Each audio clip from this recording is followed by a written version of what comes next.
শেষবার যখন দেখেছিলাম তখন সে ৭ মাসের সন্তান সম্ভব। একটা সিএনজি থামিয়ে সামনের সিটেও বসতে যাবো এমন সময় পেছন থেকে আমার আদুরে নামটা শুনতে পেয়ে ভূত দেখার মতো চমকে উঠলাম। এই নাম আমাকে কে ডাকছে? ভাবতেই গায়ে কাঁটা দিয়ে উঠেছে। পেছন ফিরে তাকাতেই দেখি জ্বলজ্বল চোখে আমার দিকে তাকিয়ে আছে। যার সাথে সারাটা জীবন কাটানোর অঙ্গীকারবদ্ধ হয়েছিলাম সেই। আমি কি করব কিছুই ভেবে পাচ্ছিলাম না। সবকিছু যেন গুলিয়ে যাচ্ছে। তাগাদা দিয়ে বলল পেছনে উঠে বসতে।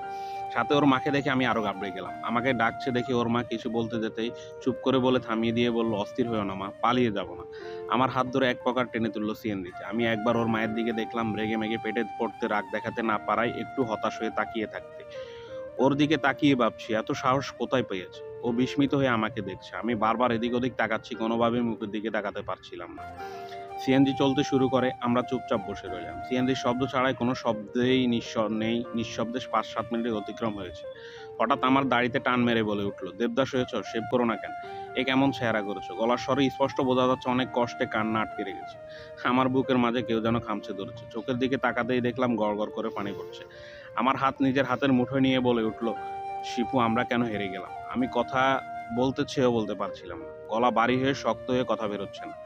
ওর চোখের পানি দেখে নিজের চোখের পানি কোনোভাবে আটকে রাখতে পারলাম না। আমার হাত তার পেটের উপর রেখে বলল, "এখানে তোমার সন্তান লালন পালনের স্বপ্ন দেখেছি। সেই স্বপ্নের সমাধি দিয়েছে এরা, মাকে দেখিয়ে। এখানে আজ অন্য কারো সন্তান লালন পালন করেছি।" কথাটা শুনেই আমার মাথাটা আচমকা ঘুরতে লাগলো। কোনো মতে নিজেকে সামলে নিয়েছি। আন্টি পাশে বসে অবাক হয়ে মেয়েকে দেখছে। সামলাতে চেষ্টা করলেও বারবার ব্যর্থ হয়েছে। আমাকে একের পর এক কথা জিজ্ঞেস করেই যাচ্ছে। ৪৫ মিনিটের রাস্তায় আমি কোনো কথাই বলতে পারিনি। বিয়ের ১১টা মাস পার হয়ে যাওয়ার পরে আমার জন্য তার অনুভূতি দেখে আমি অবাক হলাম। আমি কেবলই তাকে তাকিয়ে দেখেছি চোখের ভাষা। চোখের ভাষায় স্পষ্ট দেখতে পাচ্ছি অতীত। যার কিনা স্বামী রয়েছে, কিছুদিন পর কোল জুড়ে আসবে ফুটফুটে শিশু, তবুও মনের গভীরে একটা বিশাল জায়গা আমাকে রেখে দিয়েছে। যতক্ষণ একসাথে ছিলাম একটা পাগলের মতো আচরণ করে জানিয়ে দিয়েছে আমি আসলেই ভালোবাসার কাছে হেরে যাইনি। সময়ের কাছে হেরে গিয়েছি মাত্র। পরিবারের কাছে হেরে যখন আলাদা হয়ে গেলাম, জোর জবরদস্তি করে বিয়ে দিল। বিয়ের কিছুদিন পর থেকে আমি ভাবতে শুরু করি, আমাকে হয়তো ভুলে গেছে। স্বামীকে মেনে নিয়ে মহানন্দে জীবন কাটাচ্ছে। অজান্তেই কত না বাজে মন্তব্য করতাম। কিন্তু সেদিনের আচরণ জানিয়ে দিল আসলে আমি ভুল ছিলাম। আর চোখে আন্টির দিকে তাকিয়ে দেখলাম ওনার জ্বলজ্বল করছে চোখ দুটো। মনে হলো এটাই আমার বিজয়।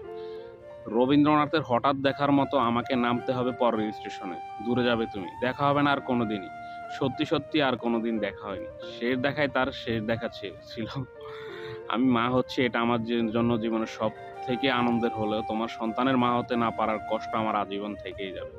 আজকে সেই মানুষটার জন্মদিন, যাকে পাগলের মতো ভালোবাসতাম। শুভ জন্মদিন প্রিয়। এই ফেজে তোমাকে কয়েকটি কমেন্ট করতে দেখেছিলাম।